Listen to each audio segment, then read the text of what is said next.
Is St. Nick too violent for Facebook? It appears so. Welcome to Kingdom of the Logos, a Christian program of critical thinking and adventure. And I'm Pastor J. Dylan Proctor. Anthony Allegria is not with us today, so I'll be doing his job a bit. And there are more with us here in the studio. I'm Pastor Amanda Sparrow. And I'm Pastor Mike Proctor. Today we're going to be discussing St. Nicholas being censored on Facebook, the issue with Facebook's moral compass, and 7 interesting facts about St. Nicholas that you may not know. So you're kind of gleaming from those things that we are going to talk about St. Nick, who actually had his feast day on December 6th. Yeah, so there's a lot of really interesting things that we're going to be covering today, and please bear with us. It's always weird when we change up the format, though it's great to have someone else here to have another voice added in. So recently, in things going on in pop culture and things that the church really should pay attention to, Facebook censored a picture of St. Nicholas of Santa, and it was a picture of Santa next to baby Jesus. And I've got this picture where I can pull it up for you. And now, the reason they censored this is they said it was too violent. And basically how this worked is, if you were on Facebook, it had a little thing where the picture was blurred out, and you could click on it and it would allow you to see it. But it also had words over it telling you this content is sensitive and you can't just look at it without basically giving consent to look at it, because apparently it was too violent. Now, for those of you who are watching this instead of listening to the audio only, please look at this and tell me what about it is too violent, because I look at this and I'm not seeing anything which is exceptionally violent. Other clergy gang who is here, what are y'all thoughts on this in and of itself? Yeah, I do wonder, is Santa Claus holding an axe behind him? Or did Facebook see something we couldn't? No, but it is odd, and obviously Facebook doesn't have, I guess, the best, I don't know if it's an algorithm or people locked in a cubicle trying to decide these things. Either way, it's very odd that they picked violence as the reason. And not that I agree with it, but I could get it maybe if they said it was too politically incorrect or something weird like that. Again, I don't agree with it, but I could at least see some kind of logic to that. Yeah, you could have some rationale behind it, because you look at this and it's clear that this is not violent. Yeah. Maybe it was just red. Maybe because of all the kind of brick red tones that whatever algorithm saw it thought it was blood. Too much red. Yeah. Yeah. We're going to come back to that after a while. Interestingly, though, Facebook did allow the post to be posted without any restriction after there was a large backlash, which, interestingly, I doubt they would have allowed that to happen if there wasn't a viral backlash towards it. Even here at our own program, if you haven't seen some of our earlier things, we have one out that I think it's podcast 80, 79, 78. Something like that. It's the one that is called The Wise, the Unwise, and the Counterfeit. And Facebook told us that it was too sensational to advertise and things of that nature. Which is just funny, because we've also done an episode where there was this skit about a murder, and there are weapons that are portrayed in that skit, and they didn't care about that one. That one was fine. That one wasn't too violent or sensational, but the other one was. So yeah, there's some weird things going on with Facebook. Yeah, there really are some weird things going on with Facebook. But anyways, in Unholiness Today, which is our segment where we look at some weird and strange things going on. Again, we'll come back to St. Nick in a bit, but there is a world where there's a lot of depraved things going on. We are Wesleyans. We are proud clergy in the Church of the Nazarene, and there is an alternative to total depravity. People do not have to live a life of depravity, but there are some depraved things which go on in the world, not the least of which are seals with eels. So this is a article that is brought to us from Live Science. So monk seals, which are off the coast of Hawaii, they have been increasingly finding young adolescent seals with eels stuck in their nose. Now, this is really bizarre. It's got some of the researchers stumped, because they said in the past 40 years of monitoring this, it's something we've never seen. But in the last few years, we've seen it happen once, and then it's happening more and more frequently. It's becoming a really popular trend that these seals will have eels stuck in their noses. Now, depravity is something that a lot of people think is limited to just people. I don't think this is the case. I think total depravity can take all of creation, including the monk seals. Amanda, what is your thoughts on this? Give us some hope here. How do we find sanctification and not be seals with eels? Well, when I first heard the story, especially because it's happening with younger seals, I thought of about a year or so back, or maybe it's only been a couple months, I don't really remember, but it was popular for young people. I say that as if I'm 50, but anyways, there was some children and teens that were eating Tide Pods as a Tide Pod challenge. So this kind of seems like the seal version of that, how to snort up an eel. But I think, yeah, and the scientists think it's the seals are really bad at hunting. They're trying to eat the seal, or the eel. The seal is trying to eat the eel, and they miss, and they, I guess, just kind of breathe in the eel. It gets up in their nose, but I'm not sure if there's too much of a lesson to be learned other than maybe to practice makes perfect. And if you accidentally get an eel up your nose, try again. I don't know. What do you think, Pastor Mike? Is it stuck? You said that they were stuck. I mean, it's like got in there, but They are stuck in the nose. Like they find them up on the beach, but just like an eel hanging out. Why? It's so hideous to look at. I just can't. I don't know what to make of it, to be honest. And this is not just one-off. I mean, this is happening over and over again. So I don't know. I can't. Is it the seal or is it the eel that's doing this? And I think everybody come to a conclusion that it's the seal trying to eat this eel. I don't know what to do with that. That's just too bizarre. That's where we will leave that story, ladies and gentlemen. If you don't want to be totally depraved, I guess don't be a seal hunting eels. That's the best takeaway from that. Moving on to our next story. A while ago, we had a interesting discovery that we discussed on the program. It was a mummified porpoise that actually had a grave carved out specifically for this purpose on an island off of France where there was a little church.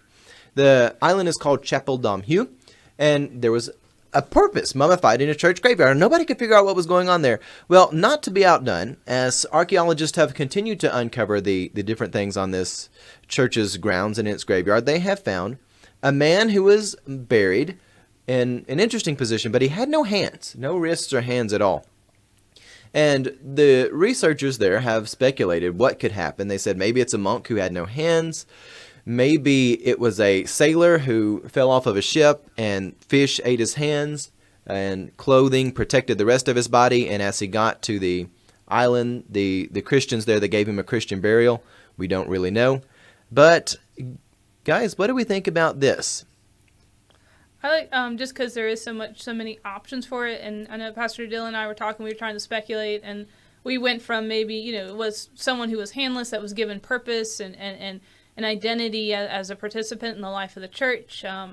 If it was a sailor, that's still somebody who was totally random and unknown. The monks there decided to give this person a good and Christian burial. And so there's a lot of just kind of good things that are coming out of the story. And then one of the more creative spins on it was, I think Pastor Dylan had talked about, maybe it was a heretic that got his hands chopped off by the church. There's just lots of interesting things you get with all of this. It's weird, and also that it's at the same place with the porpoise. But there's something interesting to be said about the church giving someone that is nameless and unknown a proper burial, that there's respect for human life even in death. Yeah, I agree with Pastor Amanda. It is kind of awkward, but I guess this story is going to be just buried as well. I mean, your mind goes in all kinds of directions, and who knows? And I guess we probably will never know exactly unless they find more information. Well, even if we can't figure out what's going on there, we have a pattern. There are very strange, you might call it paranormal things being here on the island. We need to speculate, what will they dig up next? And if just going off the theme, what we have things which do exist naturally. Porpoises, they're real things. People are real things. Sometimes people lose their hands. But we have in the past, we've had the mummified remains of the church history porpoise. He does come along sometimes to visit us. He has really bad social skills. Maybe he has eels in his nose. I don't know. His social skills are terrible. But if in fact he was a church history teacher, and this was a monk, I think we can come to the conclusion that the people on this island, they were Christian ministers who were generally rejected from the church at large. Evidently, this was an ancient island of misfit ministers. No? And if this is the case, we can go ahead and speculate that the next graves will be filled with Orthodox ministers who are preaching the gospel as it is instead of the way people want it to be. Because I think that really stacks up to being the most unfit minister of all, the ones who actually do the gospel as it is instead of the way that pop culture desires it. Any thoughts from you all?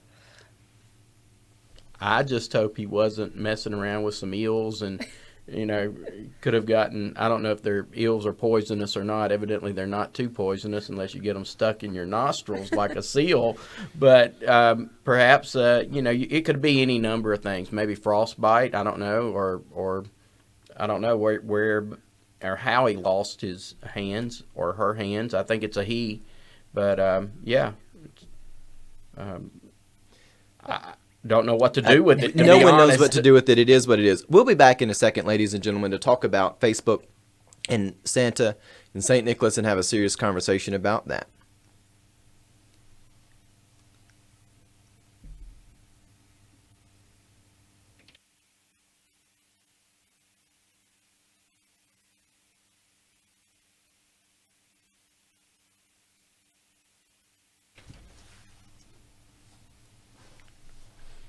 All right, ladies and gentlemen, we are coming back. And let's have a good conversation about St. Nicholas. Facebook, here we go. I don't even have the headphones on and I'm mixing words. Facebook censored Santa, or St. Nicholas, in the name of very vague community guidelines. What I would like for us to do, I want us to have a serious conversation about this, because I think it's indicative of a much larger problem where our culture has rejected Judeo-Christian values, or at least it claims to, but they really have deconstructed it and they're picking apart the pieces they like, and they're trying to have something together. And there's a big problem where social media platforms, they say, well, we're trying to do away with hate and all of this stuff, which is sort of ambiguous language, trying to replace the language of good and evil. And they don't have a moral compass really capable of doing this. So in the moment where Facebook comes along and they say Santa is too violent, and they do this in the name of vague community guidelines, and you can get out and do a Google search on Facebook's response to this. It's basically a bunch of jargon nonsense, which really doesn't mean anything. It could be interpreted anyway by anybody. And Facebook, it really doesn't have a clear understanding of right and wrong. It kind of has this facade that it understands rights and wrong, but it really doesn't. And the great irony about them censoring this picture of Santa is that in real life, St. Nicholas actually was quite famous for punching someone. He punched a heretic famously. And just food for thought, and I'll send this over to you all for a response. A heretic really is someone who is inside the church, and they're trying to redefine what is appropriate theology in the church. They're not necessarily a non-believer questioning the elements of faith, so much as they are somebody who is supposed to be a believer, who is coming in trying to cast out things they don't like and restructure the church by their own desire. But that brings us to the whole point of the church must have a standard, and people in general, they must have a standard. What are y'all's thoughts on just this idea that Facebook is censoring this, and it's not even a picture of St. Nicholas being violent, heresies and all that? Yeah, and so I think to kind of, you're talking about heresy and what a heretic is, and we've talked about this in the past about excommunication. All those are tools to be used within the church as the church tries to look at itself, to evaluate, to use wisdom, to reform where it needs to reform, to revolutionize where it needs to revolutionize. And so, yeah, St. Nicholas, the bishop in an area in modern day, what is now modern day Turkey, he was a part of that great council in Nicaea and trying to determine what it meant to articulate the nature of Christ. And so this is something that took a lot of years, and it actually almost completely divided the church. And Constantine called it because he realized it was also destroying his empire, because it was just that destructive. And I think that's the thing is, when there aren't clear responses to questions, and I think to a certain extent, questioning can be good. It helps us discover, it helps us figure things out. But when we don't come up with those clear answers, then the only result is destruction. And I think we can see this in Facebook, is they're trying to answer some really hard and difficult questions in our world. So what is violence? What is our response to violence? These are questions that need to be asked, but they need to be answered. And Facebook just doesn't have the ability, the resources, the wisdom to give a proper answer. And so actually what they're doing is causing more destruction instead of helping. Any thoughts, Dad? Well, I'm not sure that it's even a violence thing, but there's something there that was a red flag for them that they don't like. I don't think it's Santa or St. Nicholas or however you want. It's more of a Santa Claus, more of the traditional Santa Claus look rather than the Bishop St. Nicholas. But I think the manger there. I think that is, it may be more of a political statement, I would think, against Christ than it would be against Santa Claus. All of that really is very possible. It is something which really does leave your mind in a weird place. Well, building off of that a little bit, we really do need to have something helping us understand right and wrong in our world. Facebook, it doesn't have the moral compass to do that. It's trying to answer questions, and it really is trying to answer what are legitimate questions, but it doesn't necessarily have the legitimate response. The West, for a while now, has been trying to deconstruct the Judeo-Christian worldview. They've been wanting to take apart the church traditions, and they've tried to select which pieces they like. Now, a lot of times this has been framed in saying, we will liberate people from the constraints and barriers of religion. But this hasn't necessarily been the case. The constraints and barriers are something that are actually helpful to allow you to build a better life. They prepare you for the world. Now, this is not my example. For the life of me, I can't remember who it was who said it, but I heard someone recently, I think it was actually a guy who is Jewish, say that the reason that we need constraints and barriers is the same reason we need pants. The constraints and barriers of religious faith are very much like pants. Yes, you can go out in your birthday suit, completely unclothed, and yes, when you put on something like blue jeans, they do constrain you. They may not be the most comfortable thing. They limit your movement. However, they also protect you from the elements of nature, and they allow you to venture further into the world.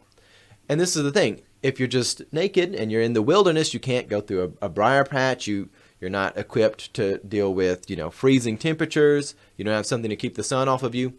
The constraints and barriers of wearing pants, and a sentence that I never thought would be said on this podcast, the constraints and barriers of wearing pants are something which allow you to venture further in the world.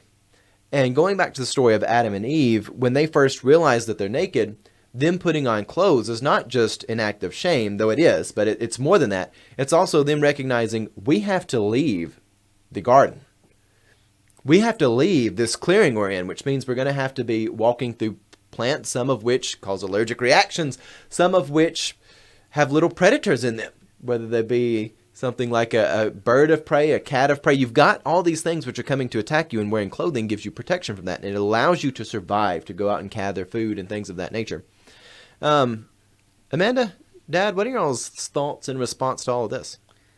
I think in discussing how our world is changing and moving, something that I always have to deal with, and this is probably just coming from my experience and things that I've heard, is I've heard a lot of people say the world is abandoning Judeo-Christian worldview, and what they're really saying is they're losing the traditions that they like. And so I think that, again, we have to go to a place of wisdom, and that wisdom starts with who is God and the very nature of God and how God interacts with the world. And there are some things from our past, very recently or a very long time ago, that we have to evaluate and say these things need to be abandoned. These are not helpful. They're not good.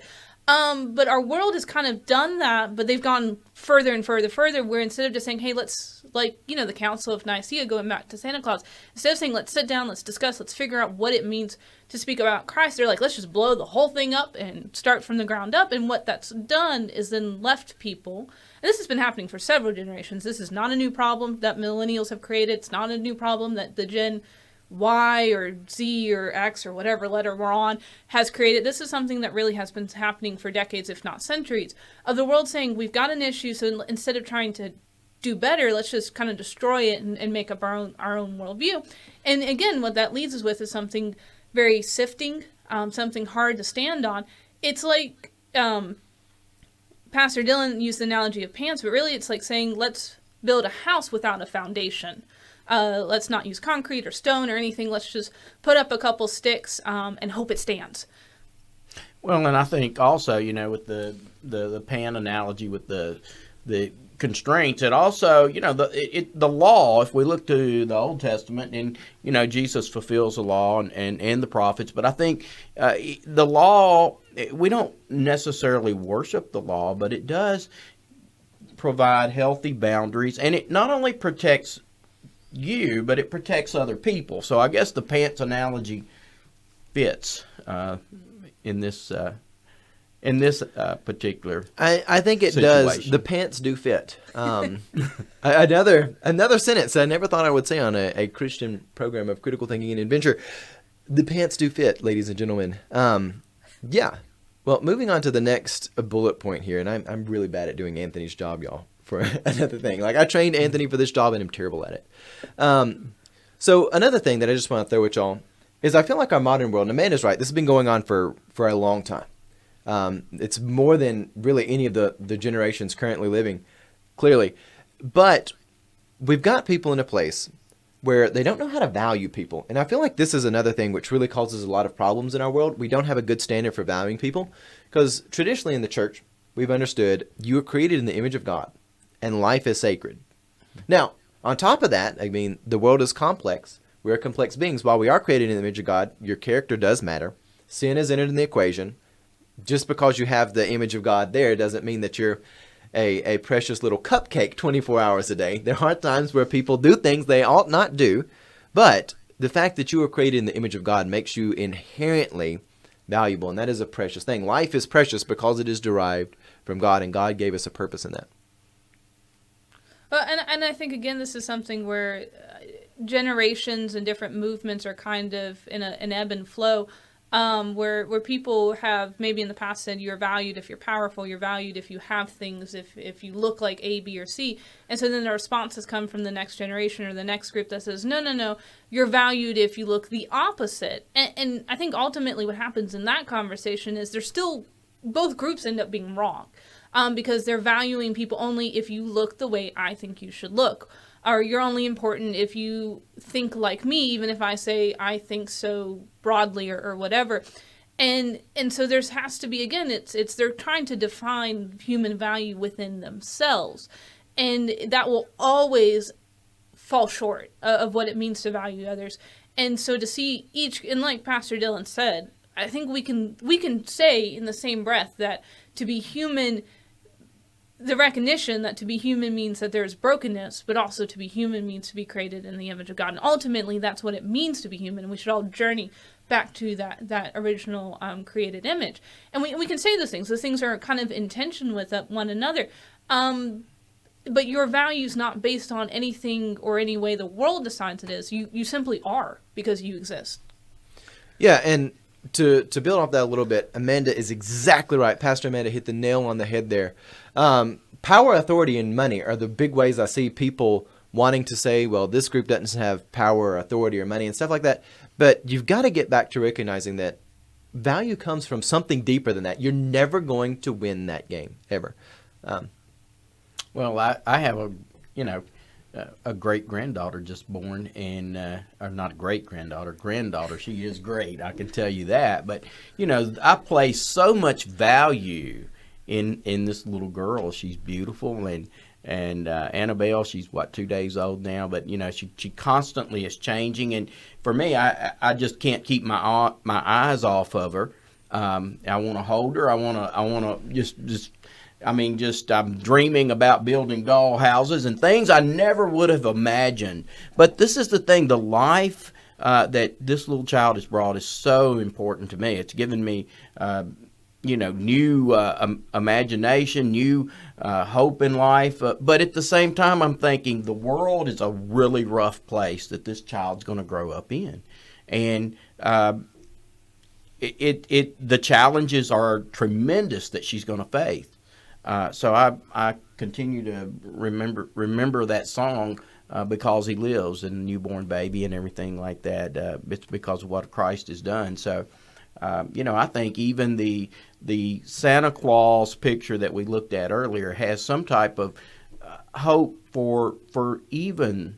We don't know that that's Jesus in that picture, in that manger. Obviously, it probably represents him. But for every child, there is great value, and I think that's something this world needs to do, is place great value on the other.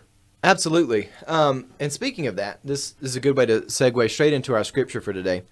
I want us to talk about Zechariah chapter 7, verse 8. And if you aren't familiar with Jolton Church of the Nazarene, where I pastor, we do live videos and things like that. Mm-hmm. And we're in a study on Zechariah. Right. And if you do want to find another local church, of course, Trinity Church of the Nazarene is also a great place to be. But locally at Jolton, I've been doing a study on the book of Zechariah for a while now with our local congregation, and that folds over to the online world as well a bit. There's a theme throughout the Old Testament. And when people ask me about entire sanctification, I actually have an Old Testament place I point people, because I think there's a great sentence for this. You find it all throughout the Old Testament. It's the idea of fearing God, being righteous, and hating dishonest gain. Sort of three folds to that. You find it time and time again. I think the first time it appears is when Jethro is talking to Moses. But And that's in Exodus 18. But here in Zechariah chapter 7, you get the same thing. And in verse 8, the word of the Lord came to Zechariah, saying, Thus says the Lord of hosts, render true judgments, show kindness and mercy to one another. Do not oppress the widow, the fatherless, the sojourner, the poor, and let no one devise evil against another in your heart. So again, you get this theme of recognize who is God. This is the Lord speaking to you. The Lord is the one giving you these commandments. You've got to recognize that. And then you've got to go out and you've got to render true judgments. You've got to be people who are righteous. And you've got to show kindness. And you're not to oppress people, but also don't be devising evil. And deal with it when people are devising evil. Don't let that happen. And now where this gets confusing is sometimes there's overlap. Sometimes it's not clear how you show kindness and mercy to someone. I know there's a lot of people who struggle with this, especially within the church when they've got a loved one who's in the hospital and they're like, do we resuscitate them or not? Is there any brain activity? It's a really struggling place for people to be because they want to show kindness and mercy, but it's not clear how to do that. Then you get other times where, again, just to build off some of the language here, where you've got someone who's a widow, but maybe they're a black widow. Maybe there's someone who fits in this category, but they're also devising evil. And then perhaps to the end of that, where you've got someone who is actually devising evil, but they've coming from a position like, say, they're a pastor devising evil, or there's someone who wears the brand of good. And you're like, King Saul, he's the anointed one of God, but also he's doing some bad things. Do I kill him? How do I react to this? It's not always cut and dry where these things begin and end. But yet God does call us to fear him. Recognize that we did not give birth to ourselves. We did not create ourselves. We are not better than the logic of the universe. And also we should be righteous. We should render judgments, and people should look at us and say, that person is clearly displaying that they are created in the image of God. And also we have to be active in hating the dishonest gain. When we do see things that are evil, we've got to go out and deal with it. And again, all of this is an adventure. It's a call to an adventure. It's a call to the adventure of holiness. And bad things happen along the adventure of holiness. It's not a guarantee that everything is going to go great, but it does tell us that we have meaning and purpose, and God called us to this.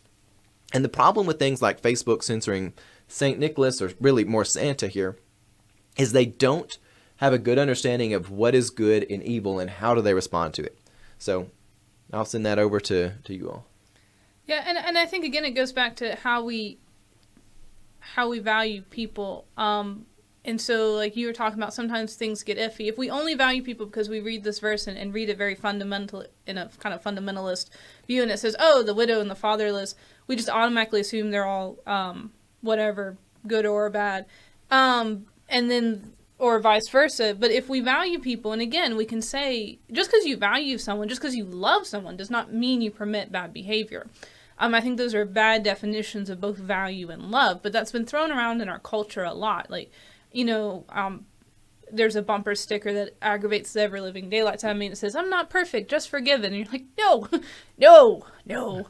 So many no's in that. But I think that's when we see this, when we get into those gray areas of life where there doesn't seem to be a clear-cut judgment that we can make, what do we do?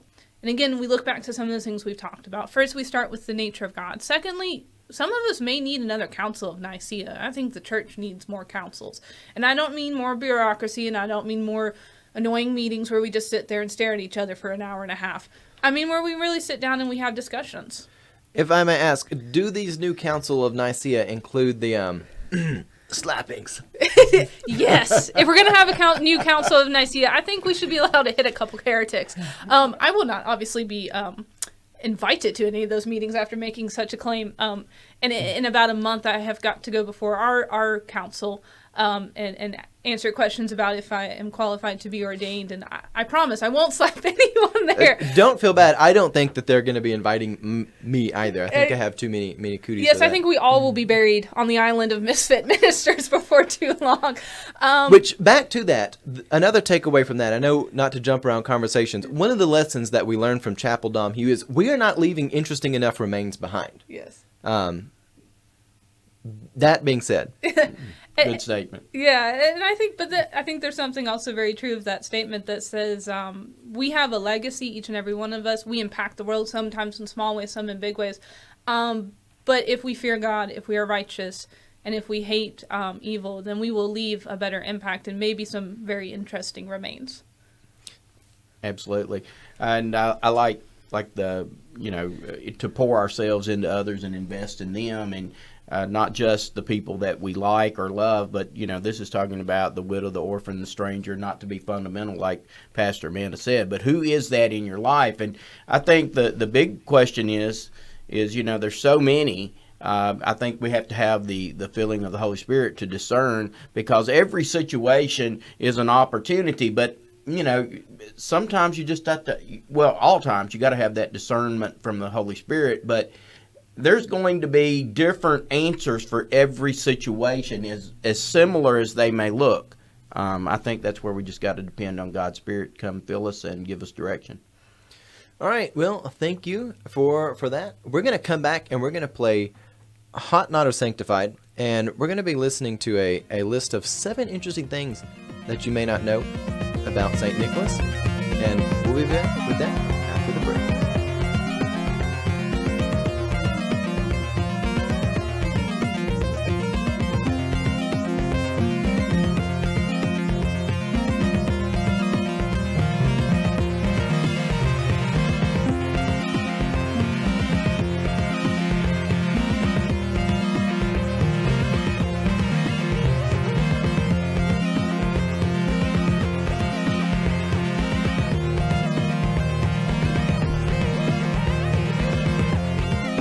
All right, ladies and gentlemen, we are back.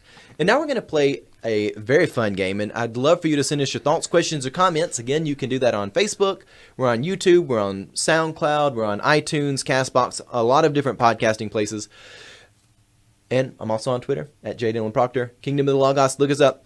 I want you to send me your thoughts, questions, and comments. Are these things hot, not, or sanctified? Now, what this means, if we say hot, means we like it. It's a good theological inspiration. If we say not, we're saying we don't like it. And if we say sanctified, we say only God can decide. We're not saying the thing is sanctified, we're saying the judgment is sanctified. We're going to do a list of 7 interesting facts of St. Nicholas. And now, how we do this with list is you get to say hot, could mean that you like it, and you like where it's at on the list. You could say not and say, well, I do like it, but I don't like where it's on the list, so I'm saying not. So for something to be hot, it has to be a cool thing that's a positive theological inspiration. It has to be a good place in the top 7 things about St. Nick, and so forth and so on. I think we generally get the logic on this. People pick it up as we go. So are y'all ready for this? Yep. Ready. All right, number 7. Sometimes, still used to this day, you will find 3 gold balls at pawnbrokers and pawn shops. This is a reflection of St. Nicholas, who is considered the patron saint of pawnbrokers. Now, we have a picture of this to pull up for you. You can see them there. I have actually never seen this, but they have 3 bronze or something to that effect, maybe brass balls hanging off next to a pawn shop. And evidently this is a symbol of St. Nicholas. This is associated with St. Nick. Amanda, hot, not, or sanctified, number 7. I'm trying to think. I'm wondering if the Compassionate Act, because it has the 3 gold balls in it, is where St. Nicholas drops coins in for the 3 young ladies who didn't have a dowry. I'm wondering if that's the connection. But I almost want to say not, just because how is St. Nicholas, a man who exemplified compassion and freely giving, associated with pawn shops, which is something that's not usually associated with compassion and giving? So there seems to be a disconnect somewhere there that I would want to learn more. So right now I'm going to go with not. Not. Definitely not. Well, just for a variety, I'm actually going to say hot, not because I think it's, well, I should probably say not for the same just reason. I think it's a cool piece of history. Yeah, it's interesting. I think it's a cool piece of history, and I think it's a cool way that even places where you wouldn't think the gospel would appear, its symbolisms are trickling in, and I think that's cool, so I'll give it a hot. All right, number 6 on the list. St. Nicholas' anonymous gift-giving originated from his hometown of Patara in Turkey. According to ancient tradition, to deliver a destitute family, that was a family with a widower, it was a father, and he had 3 daughters. Their father was considering having to sell his daughters since he didn't have a dowry, and St. Nicholas secretly threw 3 bags of gold coins through their window on 3 consecutive nights. So the whole story of St. Nick giving money to the family so that the daughters could have a dowry. What do we think about that? Well, I think as far as like the content, it's definitely hot. I would only say not, because I think that's such a fascinating fact and so important to the story of St. Nicholas and also the traditions we see during Christmas time. This is why we hang our stockings near our fireplaces, because it's believed that that was what he did. Like this says it through a window. Some tradition says he threw it down their chimney.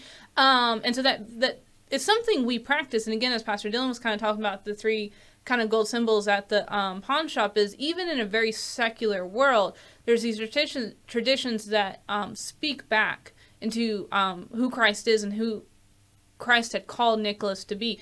So I feel like this should be like in the top 2 or top 3. So that would be the only reason I would say not. I'm going to say hot. I agree with Pastor Amanda. It should be higher. If you think it should be higher, then you say not. Not, it should be higher. I'm going to go with hot. Yeah, you mean I can go with not? You can, if you think it should be higher, then I'll say go not. with not because it should be higher. Okay. Fair because enough. I think that there's a whole human trafficking thing there that's not really mentioned here. They be sold into, slavery, but really that's into prostitution. So for me, I think there's a place there where it should be higher. I agree. Hot should be higher. Next one, number 5. And now that we're at the top 5 of the list, do y'all want to take your guess at what number 1 is? Oh, I don't know. Well, No. I'll let y'all guess for number 1 when we're at number Okay. 2. Well, no, let's guess it now because it may appear before number 1, and that way you can be surprised. What do y'all think number 1 should be The about St. number 1 Nicholas? fact about St. Nicholas? I just love the fact that he did slap a heretic, so I will always make that my number 1. They're really not going to allow me near The slap anybody. should be number 1. I'm going to take a wild guess and say it's patron saint of children and the barrel where he rescued or prayed and the children were delivered. The patron saint of barrels, ladies and gentlemen, St. Nicholas. It's a bit of a joke. No one take that serious. All right, number 5. Getting through our top 5 now. Okay, so number 5 is, when Nicholas was born, his parents were serving the needs of the sick. They contracted the same disease as some of the sick people they were tending to and died. Leaving him as an only child, he inherited everything.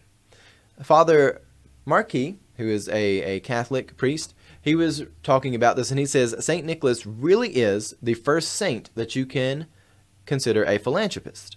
And one of the first really philanthropists we see occurring in this sort of fashion. And he took his whole wealth, his entire inheritance, and he used this to help other people. Amanda?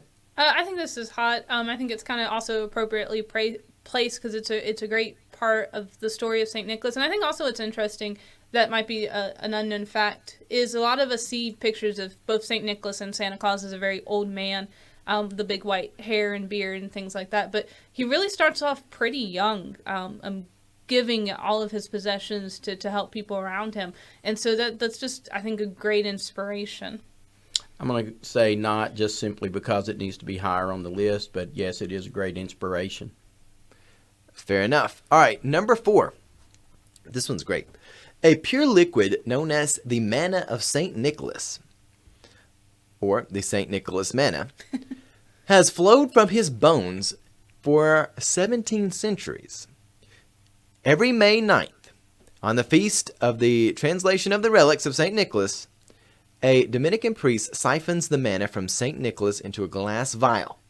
The vial is then used to bless the Christian faithful. Amanda, hot, not a sanctified. Evidently, I don't even know how to react to this. Like, what? Like, why are we not testing this thing? Like, there should be, like, people in hazmat suits and figuring this out. Now, I agree. This is a very interesting fact. So, I mean, I think it's fantastic. Maybe that should outbeat the heretic slapping just because that's so weird. And as far as unknown facts about Santa Claus goes, that should be... This does merit hazmat suits and, like, testing. I want to know, what is this? Like, I wonder if they would let us. Like, if we petitioned the Pope, do you think he would let... 3 Protestant ministers test the bones of St. Nicholas? I think we're more likely to end up in a church graveyard with our hands cut off. Oh, that's terrible. Because that's... But true. Yeah. What about this Dominican priest that's like, oh, how's your day today? Oh, it's pretty good. I got to go siphon, some... The bones of St. Nicholas. Yeah, from St. Nicholas. But I don't know. If I get a choice, I'm going to just say sanctified because I don't really know what to do with it. It's, I have to let God make that holy. It was good. And I'm going to say hot to this. If it's going to be happening, it better at least be a good theological thing. Amanda, what would your Oh, I think I said I would hot. I said not just because it's so interesting. That one should be number one. I've changed my mind. Okay. Oh, okay. I feel like that one should be number one fair. now. That's fair. Number 3. His remains currently are in Bari at the heel of Italy's boot. The Feast of the Translation of the Holy Relics of St. Nicholas, when this is celebrated in Italy, the basilica is built as a shrine to him, and this basilica was completed in the year 1099, so it's been there for a while. There are people who come together for this, and his relics are housed here. But if you go back throughout history, these relics have moved around a bit. Well, I actually don't think we've got a year for this, but Venetian sailors stole the bones of Nicholas from his tomb in Myra and then left behind some bone fragments. In the year 1100, they went back to Myra to collect the remaining fragments. Those fragments are now enshrined in the Church of St. Nicholas in Lido in Venice, Italy. So he's got some remains. They're scattered a few different places. They're not something uncommon with some of the saints of old. They've got relics of them. So what do y'all think about this? St. Nicholas, the short of it, he's got some relics and they're in different places. I think it's just to kind of respond, not only because I think it's kind of sad he's not actually, his relics aren't where he ministered. I think, they're in Italy versus he was from what is now modern day Turkey. And so I wonder why that is. And I know relics like this, obviously it got stolen and moved around, but I don't know. I think there would be something quite special to actually go to where he grew up and where he ministered and have his relics there. Well, I don't know how, I'm not into like alcohol. I'm not that familiar with wines and things. But from what I understand, Italy is kind of known for having good food and good wines and things like that. And you hear that they've got this special stuff that they suck out of his bones. And you just have these pieces, and leave those pieces to leave connect those with pieces people. to yourself. Draw your own conclusions, ladies and gentlemen. Yeah. Dad? Not. I guess it belongs on the list, but that's way too high for it to be up there, I believe. So I'm going to go with not. A fair assessment indeed. And I'm going to say not to that as well. I think they should all be together. Yeah. Anyways, number 2 on the list. Candy canes have been in the shape of a cane, which is the bishop's staff. So they've been a staple in America for a while and other places, but they really are derived from the bishop's staff, the crozier. And this is where St. Nicholas is connected to candy canes. They're the bishop's staff. So what do we think about that? I would just say not again because I think then it's too high on the list because it's an interesting fact, but also I've heard another kind of I guess the tradition to how we have the candy cane. So I guess candy canes may be those things where there's lots of different myths and stories that surround it. We kind of just try to connect it where we want. So I don't know. It's interesting, but I don't think it should be number 2 on the list. This doesn't tell us why it's red and white. It just says the shape of comes it. from the bishop's staff. Well, and that's what I've heard, like the shapes, because it's the shepherd's crook from the story, the Christmas story, or it's the J for Jesus, which actually doesn't make sense because the J having the just sound is a relatively, in the long scheme of things, a modern translation of that sound. So, and then the red and white being Christ's blood and the stripes, by his stripes you are healed and that kind of stuff. But again, interesting facts. I'm just not sure it should be number 2 on the unknown Santa Claus list. Well, I'm going to find the confession booth. I'm going to say hot because I like candy canes. I think they're tasty. I think they're prominent. I think everybody needs to know the story of St. Nicholas, but also there are many stories that go with the candy cane. But I'm just going to leave it there as hot because I think a lot of people do know that. And we can just say hot to candy canes in general, I think. That's right. Absolutely. I always love seasonal candy. I don't care whether it's like, a lot of people think the little hearts at Valentine's are gross. I love them. Things like candy corn. Bring me the seasonal candy. I like it. Yes. Number 1. Are we ready for our... Yes, we're ready for number 1. All right. Number 1, St. Nicholas slapping heretics. Told you. Actually, no, that was a joke. It should be number 1, but it's not. This one actually surprised me, though it kind of relates back to that hypothetical one. All right, so the number 1 interesting fact about St. Nicholas that you might not know is that his name has a Greek origin meaning victor of the people. I think then hot, and that's kind of very appropriate for that being the number one, because I think that encapsulates the story heretics. well, it encapsulates slapping heretics, but it encapsulates the entire story of Saint Nicholas. And again, it's not, sometimes when we hear these stories and we hear the inspiration behind them, we try to maybe emulate them so closely that we don't see that St. Nicholas really looked at his world and said, how can I be a means of grace to the people around me? And then we all need that creativity and that wisdom. And we may not do it exactly the way St. Nicholas did it. Maybe we don't need to be throwing bags of gold through people's windows. Though if you want to, I'm not going to stop you. You can come by my house and do that if you like. But no, but we look around and we say, where are the widows and the orphan, the sojourner, the poor? Who are the people in our communities that do not have resources or structures or community that needs that? And how can we be a victor? How can we be a means of grace to them? So I think, yes, this is definitely hot. I'm going to go with hot. I just want to say ditto. Yeah, she did a very good job explaining why. And I myself, who am doing a bad job at Anthony's job, I agree. I think it's hot. And that's where we're going to end for today, ladies and gentlemen. Thank you for joining us. Again, this is Kingdom of the Logos. Please like our Facebook page. If you like these videos and things, please grab a link, share them with other people.